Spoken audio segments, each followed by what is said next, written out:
RK Bagatching galit na galit sa naging mukbangan scene nila Jane Oineza at Zaijian Haranila. Tila mainit na pinagpipiestahan sa mundo ng showbiz ang kapamilya actress na si Jane Oineza at child star na si Zaijian Haranila matapos gulatin ng dalawang ito ang sambayanan sa kanilang official trailer at digital series na si Sol at si Luna na kanilang pinagbidahan at ginanapan. Ayon pa sa source, mapapanood nga daw sa ABS-CBN ang online series sa Pure Gold YouTube channel na idinirect ni Dolly Lulo.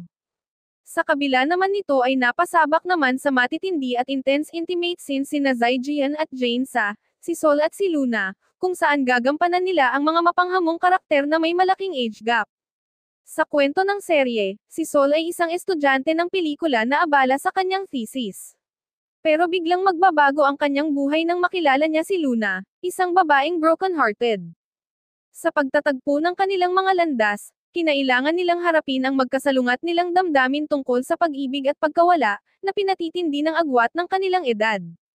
Kasunod naman nito sa isang trailer ni Jane at Zaijian ipinasilip naman ng dalawa ang kanilang mukbangan scenes na siyang umani naman ng samat-saring reaksyon dito ang mga netizens at fans ng mga ito, dahil sa first time pa nga lang daw nilang makikitang nasa intense scene si Zaijian sa kanyang murang edad.